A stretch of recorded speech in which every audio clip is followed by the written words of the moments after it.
Dans le livre de 1 Samuel, chapitre 13, on va lire les versets 14 et verset 15. 1 Samuel, chapitre 13, versets 14 et 15. 1 Samuel 13, versets 14 et 15, il est écrit. Et maintenant, ton règne ne durera point. L'Éternel s'est choisi un homme selon son cœur, et l'Éternel l'a destiné à être le chef de son peuple, parce que tu n'as pas observé ce que l'Éternel t'avait commandé. Puis Samuel se leva et monta de Gilgal à Gibéa de Benjamin. Saül fit la revue du peuple qui se trouvait avec lui. Il y avait environ 600 hommes. Alléluia. Amen. On peut s'asseoir. Je vais également lire une fois de plus. Il a dit, et maintenant ton règne ne durera point. L'Éternel s'est choisi un homme selon son cœur, et l'Éternel l'a destiné à être le chef de son peuple, parce que tu n'as pas observé ce que l'Éternel t'avait commandé. Puis Samuel se leva et monta de Gilgal à Gibéa de Benjamin. Saül fit la revue du peuple qui se trouvait avec lui. Il y avait environ 600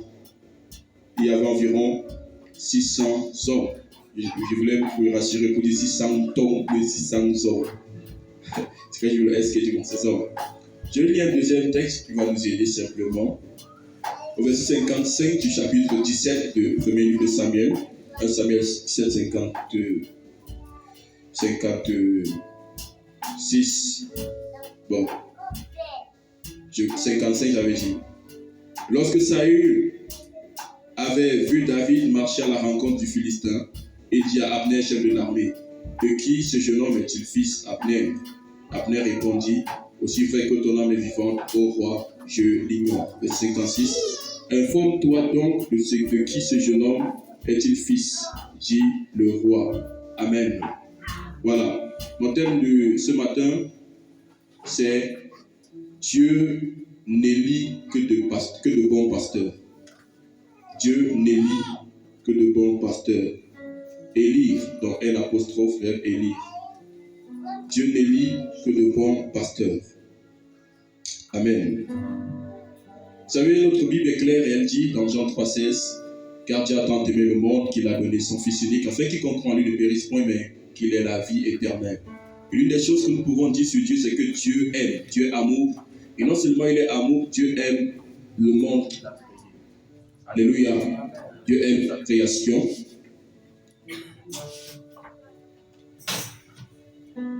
Il aime le monde qu'il a fait. Amen. Et dans tout cela, il faut savoir que notre Dieu est le Dieu des nations. Parce que la Bible est claire, ainsi est-il appelé. Et lorsque Dieu appelait de fois un homme, il envoyait, il loignait, il équipait. Il était appelé prophète des nations. Donc c'était le messager de Dieu auprès des nations, auprès des peuples. Donc Dieu est le Dieu des nations. Et lorsque Dieu aime un peuple, Dieu lui donne des ordres. Lorsque les peuples crient pour la libération, quand les peuples crient pour la délivrance, quand les peuples crient pour la visitation divine, ce que Dieu fait, c'est qu'il n'envoie pas la solution du ciel dans un matériel. Lorsqu'il y a toujours un problème quelque part, c'est un homme que Dieu élève.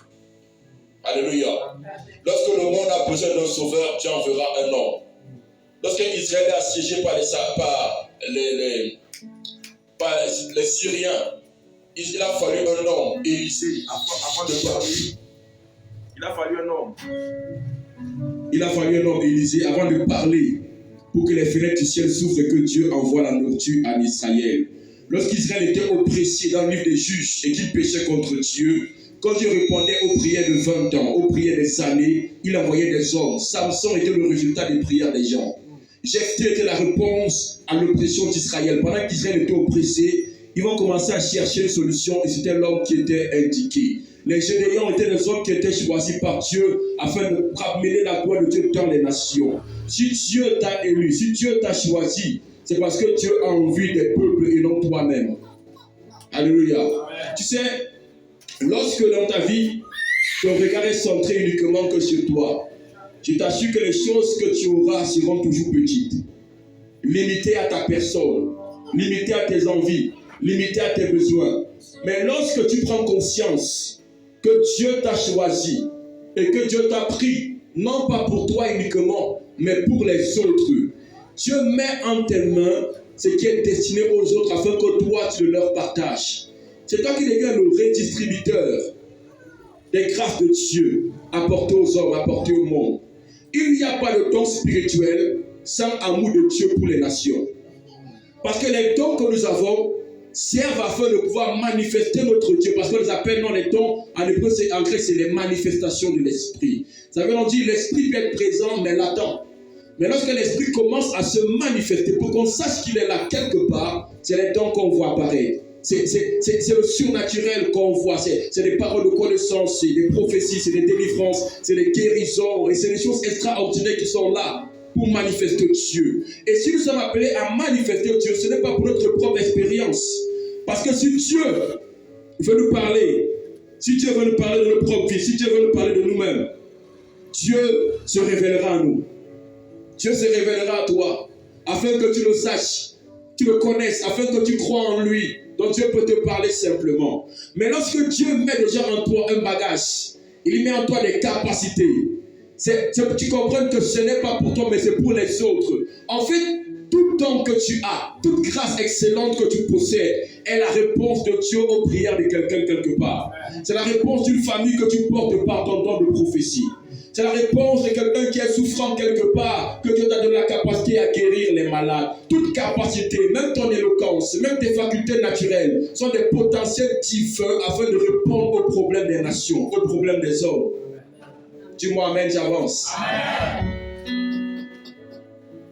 Si tu vis pour les autres, ce que tu reçois est plus grand.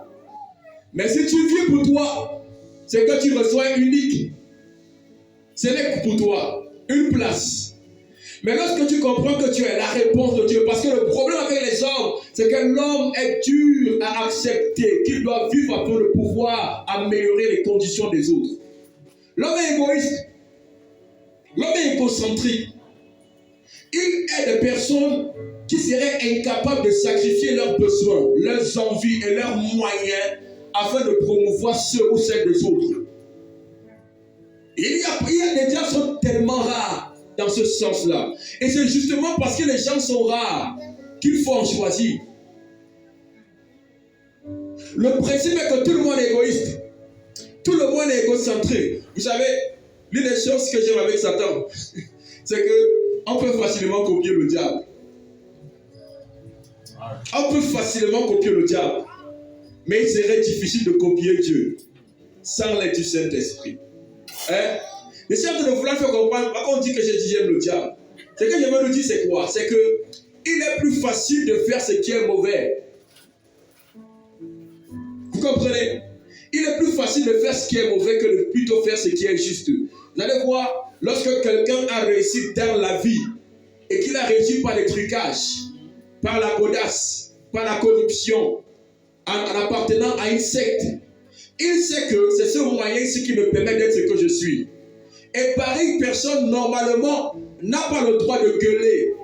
Même un subalterne qui a réussi par ses propres efforts. Pourquoi? Parce que moi, je peux devenir comme toi. Si j'entre dans ton cercle, je serai pareil à toi. Si je corromps, je serai pareil à toi. Si je mens, je serai pareil à toi. Si je vais chez les charlatans, je serai pareil à toi. Mais toi, est-ce que tu peux être pareil à moi dans ma personne? C'est pourquoi c'est facile de copier le faux, mais difficile le vrai. Tout le monde peut mentir en prophétisant. Mais celui qui ment en prophétisant te respectera quand toi tu prophétises moindre que lui, mais en disant les vérités. Amen. Il sait que ça, ce n'est pas moi. Il sait que ça, je n'aime pas. Ça, ce n'est pas Dieu. Il y a une dimension, il y a une différence. Amen. Alléluia. Amen. Donc, sois fier de toi lorsque tu travailles dans la vérité. Amen. Amen. Et comme Dieu sait que tout le monde ne cherche que son intérêt, il est écrit, tous sont égarés, tous sont pervertis. Et rares sont les hommes qui acceptent de dire à Dieu, Seigneur, je suis l'agneau pour l'Holocauste. L'évangéliste a enseigné le dimanche passé, n'est-ce pas? Je suis l'agneau pour l'Holocauste. Me voici. Je me donne à toi, je suis pas le bouc qui fuit, qui sent, qui aime boire, mais n'aime pas se laver avec nous. Donc me voici, je suis venu à toi. Et il et ces personnes sont rares.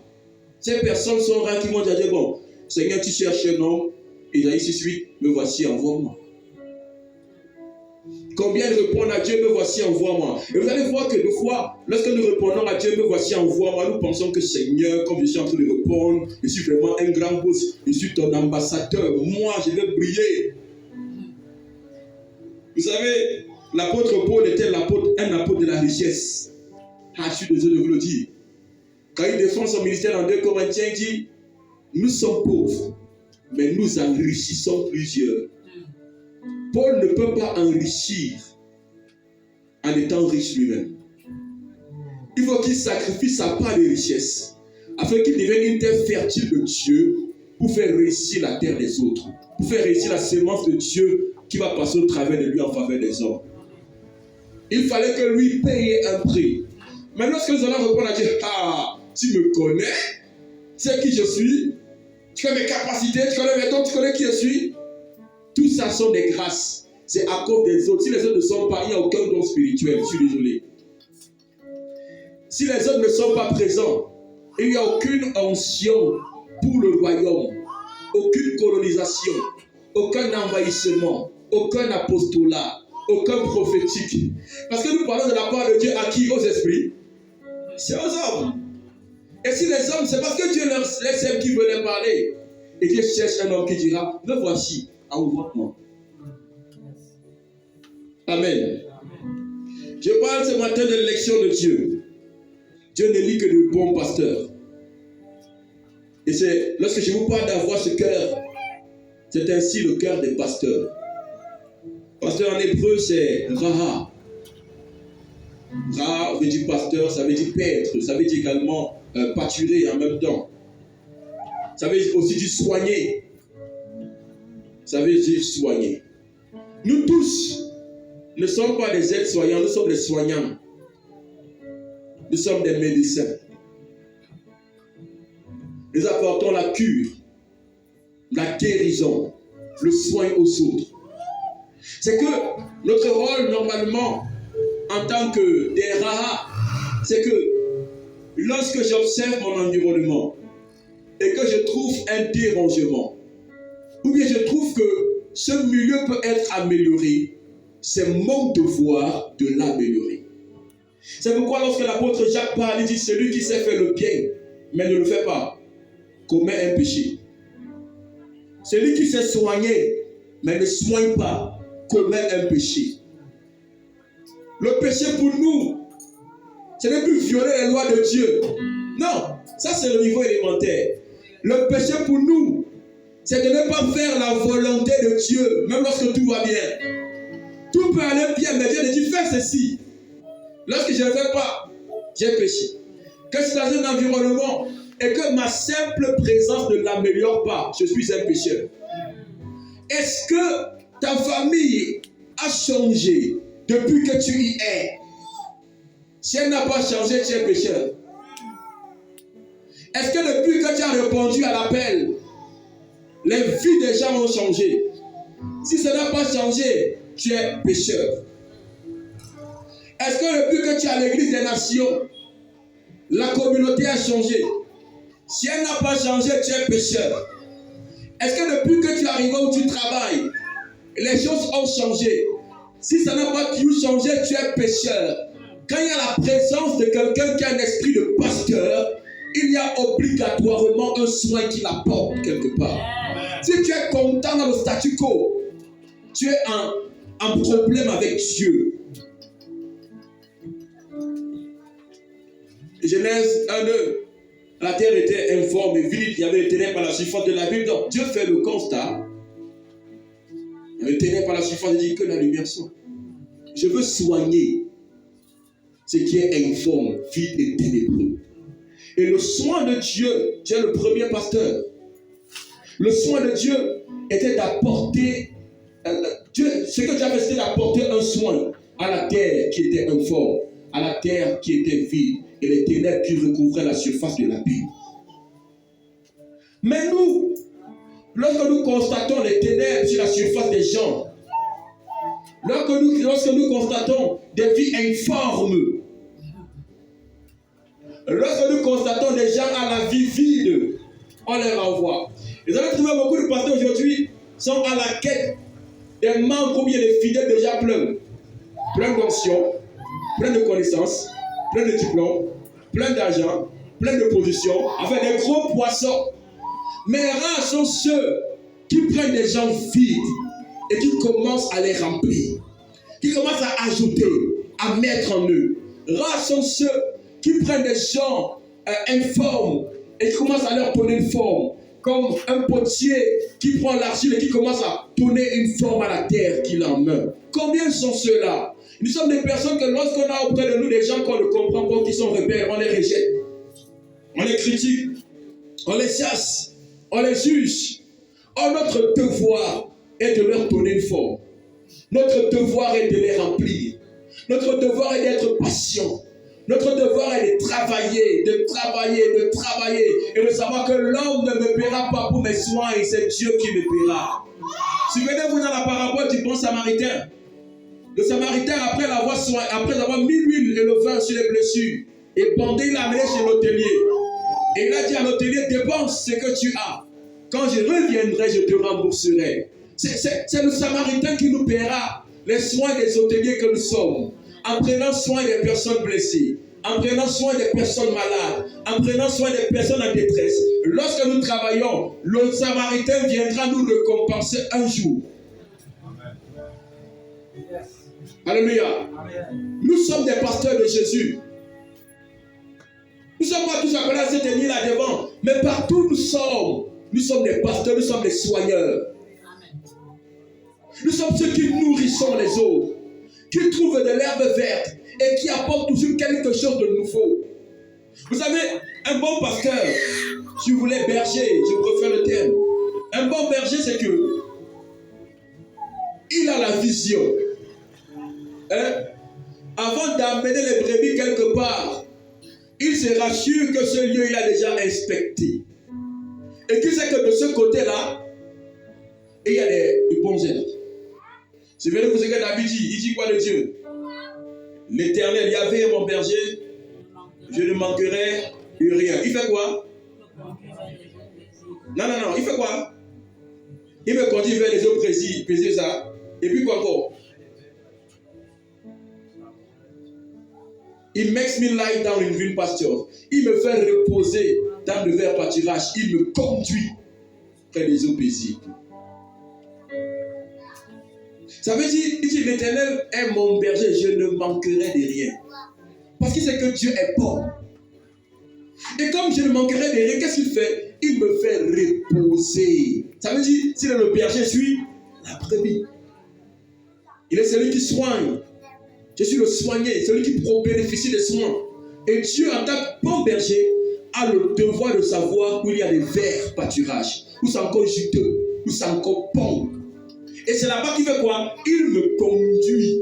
Ça veut dire qu'il est devant, je suis derrière. Il m'amène là où l'herbe veut dire ici, assieds-toi, mange. Je m'assois et je mange. Après ça, il m'amène vers des eaux. Pas n'importe quelle eau, il ne dit pas les eaux troublées. Les eaux paisibles. Ça veut dire il a étudié la qualité de l'eau. Il a étudié la profondeur de l'eau.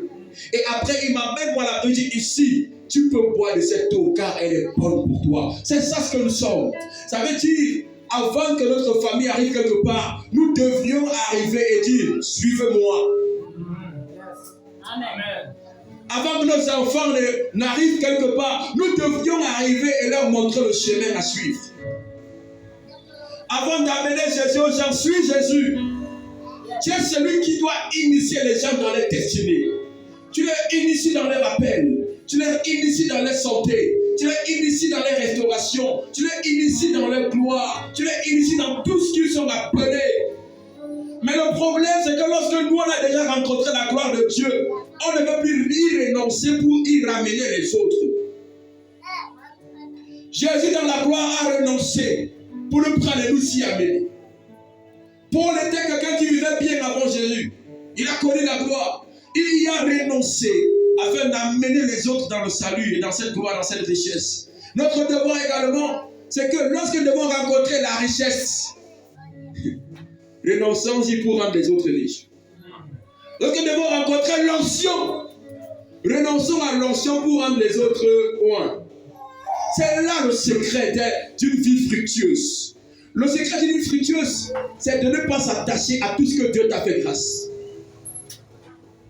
Le secret d'une vie fructueuse, c'est de renoncer à tout ce que Dieu t'a donné. Seigneur, tu m'as donné ça, mais ce n'est rien comparé à toi. C'est toi que je veux. Et ça aide pour les autres.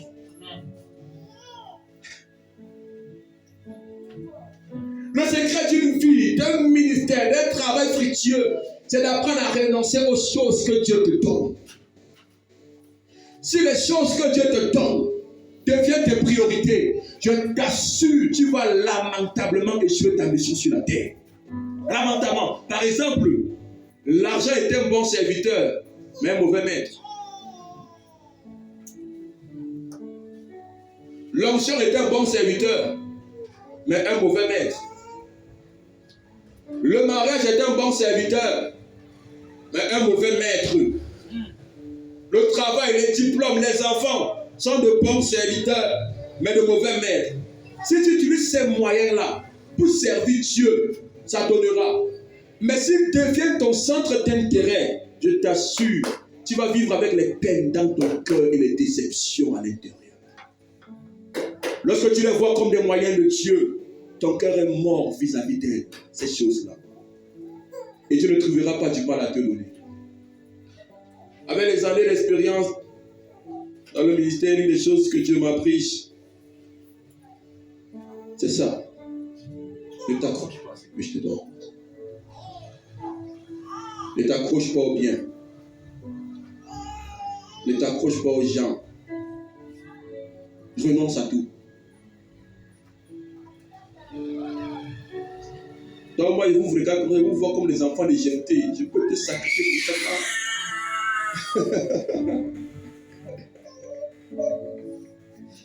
Alors, il voit le mouton du sacrifice, pas dans la secte, je parle bien. C'est des choses que Dieu m'a apprises.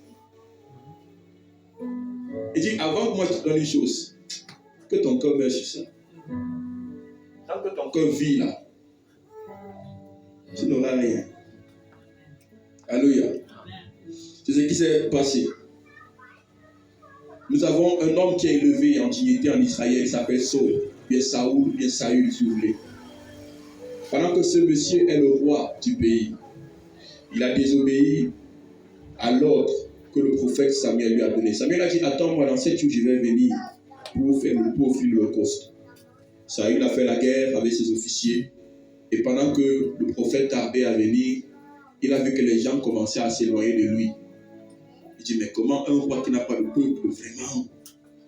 Il dit, pour les maintenir, il a pris l'animal. Il a égorgé, il a offert l'Holocauste à Dieu. Pendant qu'il est en train de finir, il entend les bruits. Qu'est-ce qui se passe? Le prophète Samuel est arrivé. L'odeur est encore en train de sentir. Saül, qu'est-ce que tu viens de faire? Bon, c'est que tu m'as dit que tu devais venir dans 7 jours. Comme j'ai vu que tu tardais. Mais est-ce que 7 jours 59 est arrivé? 7 jours, 23h59 n'est pas arrivé. Nous sommes trop pressés. Seigneur, tu avais dit que tu allais faire en cette période. Maintenant qu'il voit la période, est-ce que la dernière seconde de la période est arrivée? Comme la prophétie tarde, je vais l'accomplir moi-même.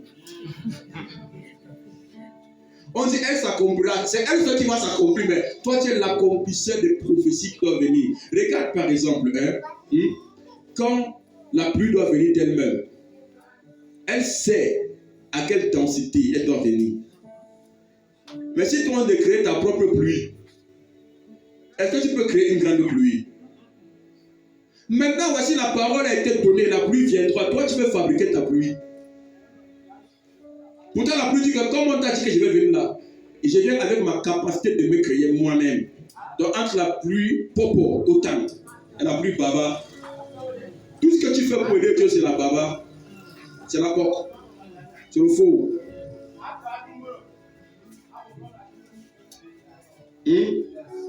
Alors, il dit comme tu t'as les gens commencent à partir, comme le gars qui s'éloigne de moi, ça veut dire que ton cœur est encore sur les gens.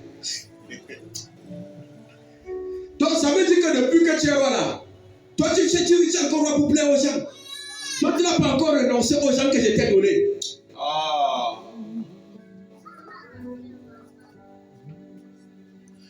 une fois, le prophète lui dit, maintenant ton règne ne durera point. Dieu vient de te rejeter. Et au chapitre 15, on vient encore confirmer ça.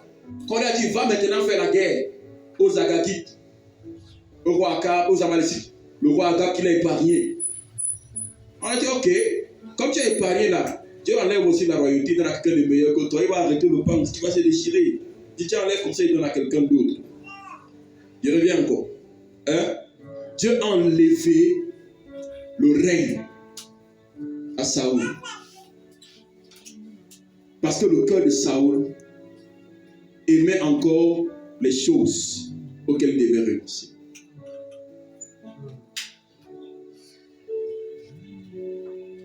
Et quand Dieu le rejette comme ça, qu'est-ce que Dieu fait? Une fois la pièce de réchange est déjà là. L'Éternel te rejette, l'Éternel s'est choisi un homme selon son cœur. Il y a déjà quelqu'un de préparé. Ah oui. Et l'Éternel décide d'être le chef de son peuple parce que tu n'as pas observé ce que l'Éternel t'avait commandé. Écoutez-moi bien alors, c'est le centre du message ici. Dieu n'élit que de bons pasteurs. David est l'homme selon le cœur de Dieu avant de devenir roi. Parce que beaucoup de prédicateurs, quand nous prions, disent David, l'homme selon le cœur de Dieu, avec toutes les erreurs qu'il a fait, Dieu l'a appelé son nom. Quand Dieu a dit l'homme selon mon cœur, là, il est encore petit garçon. Hein? Donc il n'est pas l'homme selon le cœur de Dieu quand tu auras 20 ans. Depuis 16 ans, 17 ans, il était déjà selon le cœur de Dieu. Non, Seigneur, quand je vais atteindre l'âge de Dieu à 30 ans, je vais devenir l'homme selon ton cœur, la femme selon ton cœur. David était un jeune garçon. Et Dieu dit, a man after my heart, selon mon cœur. En anglais, c'est plus bien. Après moi, comme mon cœur voit. Donc mon cœur se plaît à ce genre de personnes. Dès que Dieu a enlevé le règne, une fois le règne a localisé David. Pourquoi David était-il selon le cœur de Dieu? Et je vais vous dire, je vais vous montrer ce matin pourquoi même Saül avait peur de David. Parce que la Bible dira dans le chapitre 17 et 18, dans le chapitre 17 et 18, que lorsque David partait en guerre, il revenait, Saül avait peur de lui. Saül le craignait. Pourquoi? Quand David va pour faire la guerre contre Goliath, quand il voit comment David court et coupe la tête de Goliath, il dit Abner, son général, de qui ce jeune est-il fils? Comme si c'est l'enfant de qui? Est-ce qu'on peut avancer? Avance. Pourquoi Saül avait peur de David?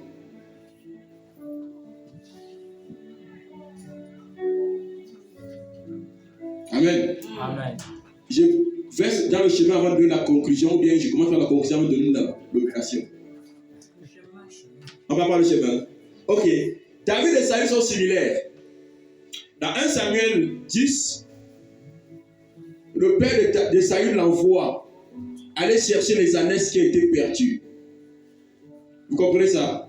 Et dans 1 Samuel 16, le père de David également l'envoie garder les brebis du troupeau. Donc chacun est l'enfant de son père. Saül le fils de Kish, David le fils de Jessé. Bien Isaïe si vous voulez. Les deux ont du troupeau chez eux. Ils ont des troupeaux. Hein? Kish a des troupeaux, Isaïe a des troupeaux. Mais bien qu'ils aient des enfants, les troupeaux de Kish se sont perdus. Mais les troupeaux d'Israël ne se sont jamais perdus entre les mains de son fils. À tel point que quand les bêtes féroces venaient pour manger les brebis du troupeau de Jessé de Isaïe, son fils entrait en guerre contre les lions, contre les ours. Il les frappait, il les déchirait, il arrachait l'animal, même sur le cadavre, il rentre avec. Mais le premier là, aucune bête n'est venue. Mais le troupeau est dispersé dans le pays. Il va marcher dans tout le pays pour les chercher. Il va à Chalisha, il va à Balga, il va atteindre l'endroit. Il cherche le troupeau de son père perdu pendant qu'il est fils dans la maison. Saül avait peur de David parce que David était un bon pasteur. Avant, c'est la conclusion. Avant d'aller en guerre, il dit tu ne peux pas lutter contre David. Il dit attends, je vais te raconter une histoire. Quand je berge le troupeau de mon père, et quand un lion vient, ça veut dire, hey, ce que moi je fuyais là. et qu'il prenait une des brebis troupeaux, je courais après le lion bondit, je cours. J'arrachais la brebis dans ses mains. Et s'il se retourne contre moi, je ne le tenais pas là-bas, je le frappais. C'est comme ça que j'ai frappé le lion, j'ai frappé l'ours. Ça veut dire, Hayamazakata.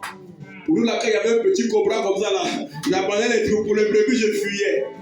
Mais le petit, c'est quand il allait pour lui dire, fort, c'est même l'enfant de qui? Il berge les troupeaux de quel homme? Alléluia. Amen. Et dès ce moment, ça, il a commencé à avoir peur de la vie. Ce n'est pas seulement tu vois Goliath, ce n'est pas seulement qu'on a chanté. Dès qu'il a su quel genre de berger était David, il a eu peur. Parce qu'il sait que comme il a été rejeté, l'homme selon le cœur de Dieu devrait être un bon berger. Amen. Dès qu'il a vu David, il a senti son règne et sa royauté en danger. Yes. C'est pourquoi un homme qui a été élevé avant toi, quand il sent déjà comment tu fais les esprits, il se sent menacé. Parce que tu fais, c'est que lui n'a pas fait. Quand il était à ta place hier, et il sait que demain, s'il n'a pas fait ce qu'il est devenu, et que toi tu as fait, tu seras.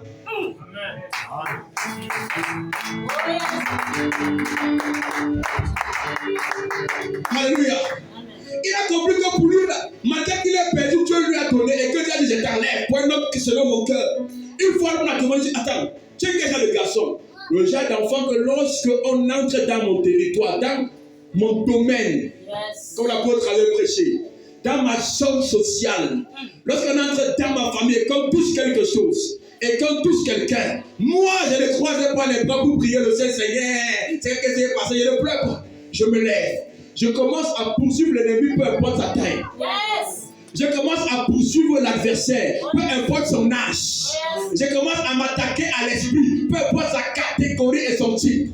Je commence à réagir contre les pressions, pression gouvernementale, pression spirituelle, pression sociale, pression économique, pression intellectuelle contre ma famille, contre mon domaine. Je me lève contre eux et je cours après ces esprits. Et dans les Psaumes, David dit, je poursuis mes ennemis et je ne les règne pas sans les avoir exterminés. Tu dois poursuivre tes ennemis et non être poursuivi par tes ennemis. Quand le prédateur vient, quand le prédateur devient ta proie. La mentalité d'un prédateur, ce qui fait un prédateur, c'est sa mentalité. David n'était pas une proie. Il ne se voyait pas comme le bouillon des lions et des ours. Quand il venait, il se disait, tu peux toucher les autres, mais pas moi. Tu peux attaquer les autres, mais pas moi. Tu peux humilier les autres, mais pas moi.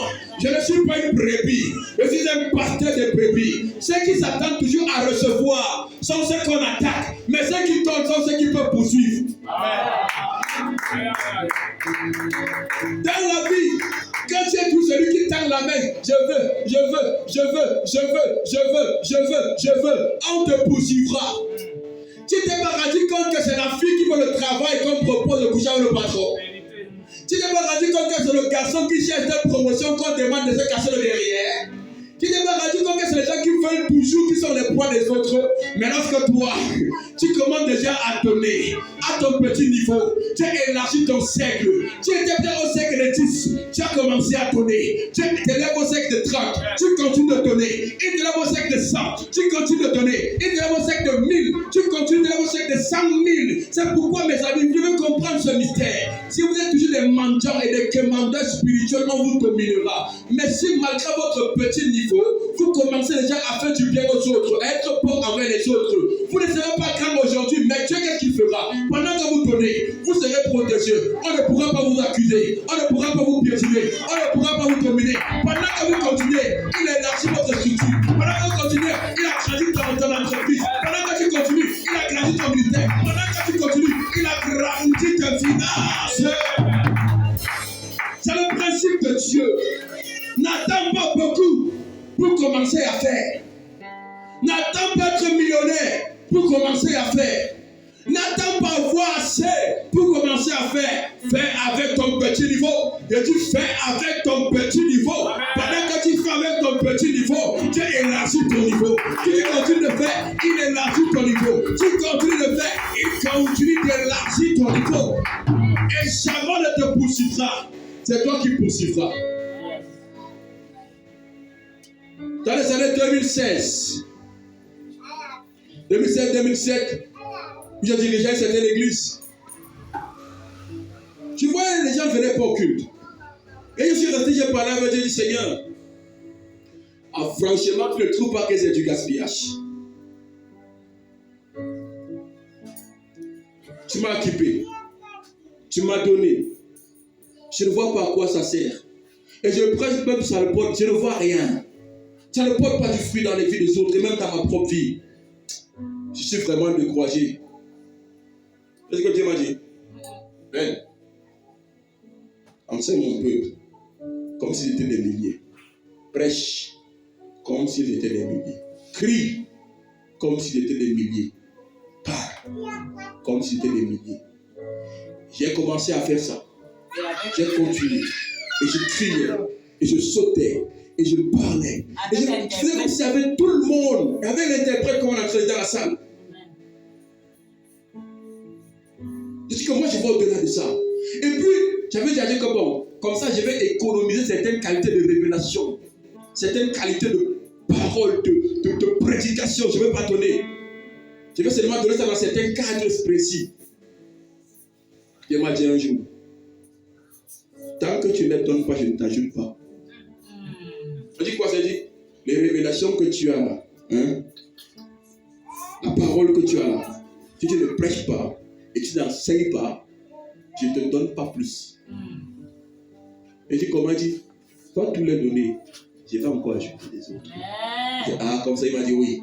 Dès ce matin, il m'a dit que je ne vous ne parle plus. Tu sois bébé dans la forme, je te prêche les mystères. Tu sois un grand haut, je te prêche les mystères. Je m'en fous, je me libère et tu continues à remplir. C'est pourquoi je ne finirai jamais parce que ma source est Taïsa. Je ne veux jamais m'arrêter, jamais. Il y aura toujours la révélation, même dans le virgule de la Bible, même dans le point de la Bible, même dans un mot de la parole. Dieu donnera, même dans le prophétique, Dieu donnera, dans l'onction, Dieu donnera. Je ne m'arrêterai pas, je continuerai jusqu'à la fin. Dieu a déjà fouillé Israël. J'ai trouvé un homme qui sera le roi. C'est un homme qui prend soin. Lorsqu'on a voulu élever le pasteur Jani au travail, on a demandé à l'ancien pasteur du service qui pourrait dire, on va dire, tel que je connais, on veut un homme du Nord. Il y a une femme dans ce service. Je l'ai vue et j'ai travaillé avec elle. J'ai aussi travaillé avec la personne que vous proposez. L'autre personne, s'il n'est pas un bon pasteur, voici comment la personne se comporte. Elle ne prend pas soin de sa fonction. Cette personne ne cherche pas le verbe pâturage, ne donne pas l'eau aux autres, ne protège pas les autres. Mais elle est juste. Elle est droite. Elle, c'est une bonne personne. Elle craint Dieu. Elle ne vole pas. Elle se sacrifie pour les autres. Elle fait ceci. Si vous voulez écouter mon conseil, si vous ne l'écoutez pas, mais j'ai parlé, il s'est tourné. Tu veux que ta structure réussisse, tu prends où tu le prends. On l'a pris. Amen. On l'a consacré au service. On a dédié à Dieu solennellement. Et ça a pris effet. Et ça a lieu. Quand tu dis que tu veux te marier là, est-ce que tu es un bon berger éligible pour le mariage? Si on met le coton-tige dans tes oreilles, le cérumen qui va sortir là-bas. Ta brosse à dents prie. I surrender. Oui, prends tout, Seigneur. Si on voit tes aisselles, c'est comme le nid d'une qualité de pigeon comme ça. Ça fait peur. Donc c'est l'enfant des gens qui va intoxiquer. Comme tu prépares, c'est comme le remède de la typhoïde. On dirait que c'est toi qui vas découvrir la potion contre le sida. L'enfant de quelqu'un doit manger ça.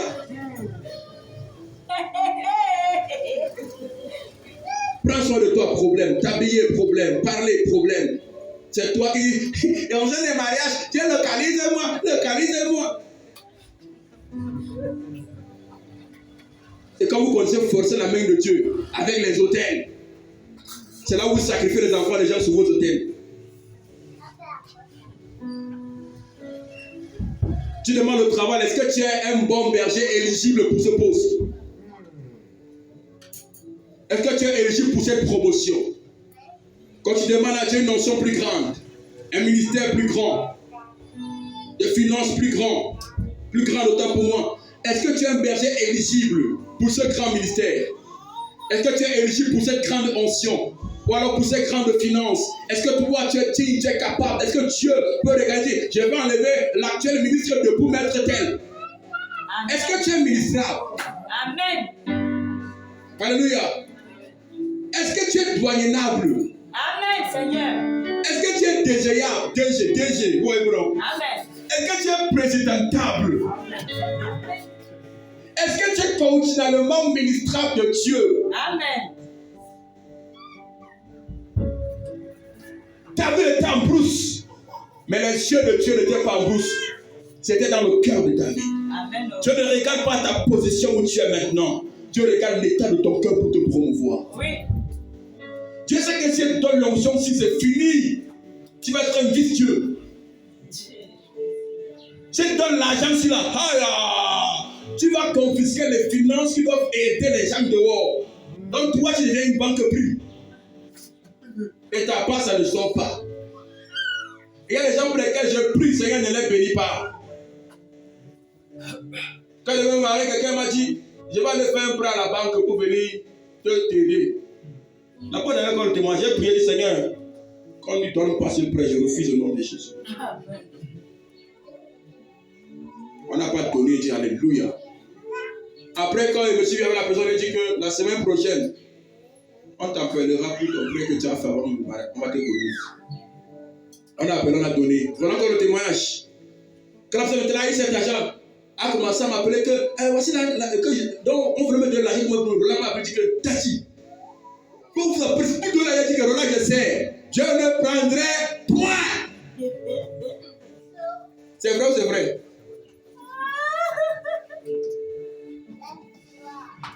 Il y a des mains qui ne doivent pas entrer dans mes affaires. Ah oui. Il y a des aides que je ne veux pas. Toi là, tu es ouvert à tout le monde, non?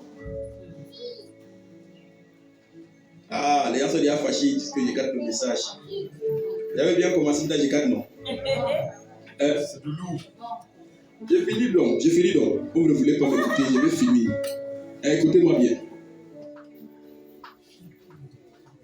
Actuellement, si il y a une nation qui souffre. Quand on parle de nation, c'est quoi? Un groupe de personnes, non? Qui font la même langue, même histoire, même si c'est coutume. Donc, où tu travailles, c'est ta nation. Ton quartier, c'est ta nation. L'étranger, c'est aussi une nation. Partout où tu es, c'est une nation pour toi. Et actuellement, là, la nation la souffre. Vous savez pourquoi? À cause d'un Saoul. Dieu dit, j'ai envie d'enlever le cas, c'est comme ça, mais je veux mettre qui à sa place. J'ai envie d'enlever la femme aussi, mais je veux mettre qui à sa place. Donc il faut enlever votre corps, la grâce de Dieu, ta grâce. Non, la grâce a sa part. Un homme selon le cœur de Dieu, ça aussi sa part. C'est parce que quand Dieu voyait David, quand il était là, c'est même Jésus en fait. Quand il voyait David, il se voyait, il dit, mais David va suivre le prédateur en la faveur de ses propres brebis. Donc il donne sa vie pour ses brebis. Comme tu appelles dans Jean 10, qui est le bon berger? Moi je suis le bon berger. Je donne ma vie pour mes brebis. C'était qui? C'était pas David. David il était là mon berger, il a pris la bergerie où? Et Dieu se voyant me dit, ah, ça c'est un homme comme moi. Un homme comme moi ne mérite pas d'être esclave. Aïe. Un homme comme moi ne mérite pas d'être commandé. Et j'essaie de finir avec les mystères. Un homme comme moi ne mérite pas qu'on le méprise. Yes. Un homme comme moi mérite quoi? Il mérite quoi? Il mérite le trône. Oh yes. Un homme comme moi mérite de donner les ordres. la richesse, la sagesse, la puissance. Ça, c'est un homme comme moi. Lorsque tu commences à voir le cœur de Dieu, le caractère de Dieu, la vie de Dieu, peu importe où tu es, Dieu viendra te prendre où tu es là. Il te mettra, il va porter quelqu'un. Si notre pays est rempli de gens mauvais, c'est que ceux qui ont le cœur de Dieu ne sont pas nombreux. Yes. Quand ils vont se multiplier, il y aura des remaniements. Quand ils vont se multiplier, on va nommer. Et les fils de Dieu qui sont comme Dieu, les fils du bon berger qui ont pris la bergerie des nouveaux pasteurs, sont ceux que Dieu va placer en haut et vont commencer à produire un peuple de bergers comme eux. Alléluia.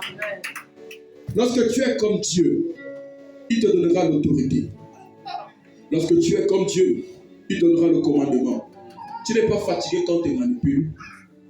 Quand on te tourne, on te retourne, on te tourne comme le bâton qu'on est en train de déballer pour manger.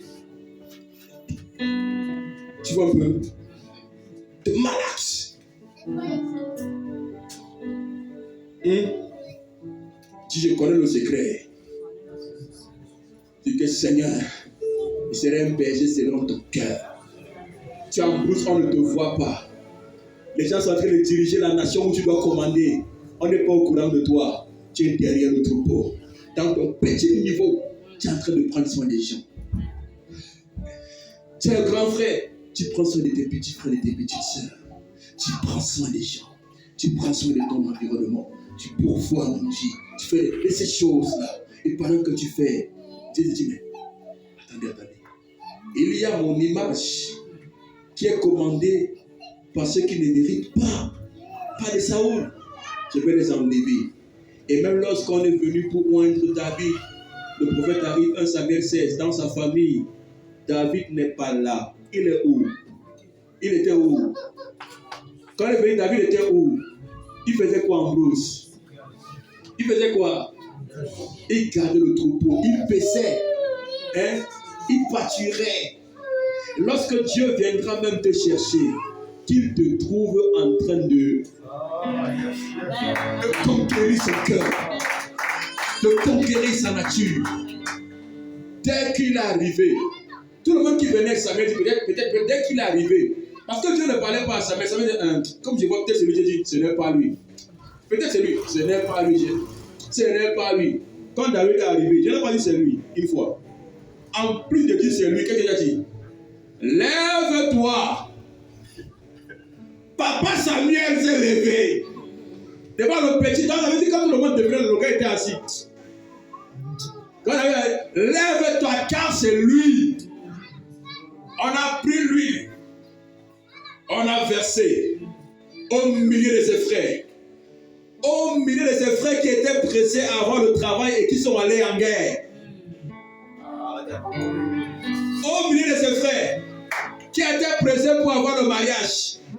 Au milieu de ses frères qui tellement qui voulaient bien travailler sont allés faire n'importe quel concours bizarre et quelle compromission pour avoir un poste au gouvernement. Au milieu de ses frères qui ont voulu vite habiter ou construire avec de la paille.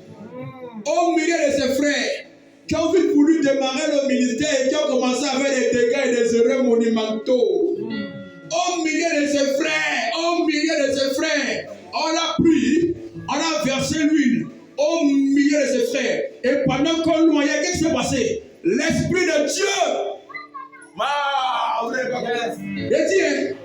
L'Esprit de Dieu est venu sur le cœur de Dieu.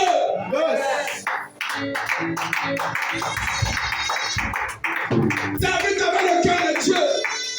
Et il manquait quelque chose pour qu'il entre dans son appel. L'Esprit de Dieu. Frère, l'Esprit du roi viendra sur le berger. Ah, tu n'as pas compris ça? L'Esprit des soins viendra sur le berger. L'Esprit de la grandeur viendra sur le berger. L'Esprit des riches viendra sur le berger. L'Esprit de puissance viendra sur le berger. L'Esprit de gloire viendra sur le berger. L'Esprit de mariage viendra sur le berger. berger. L'esprit dont tu as besoin, où tu as appelé pour une nation, viendra quand tu auras le cœur d'un berger. Que Dieu te bénisse au nom de Jésus-Christ. On va se lever.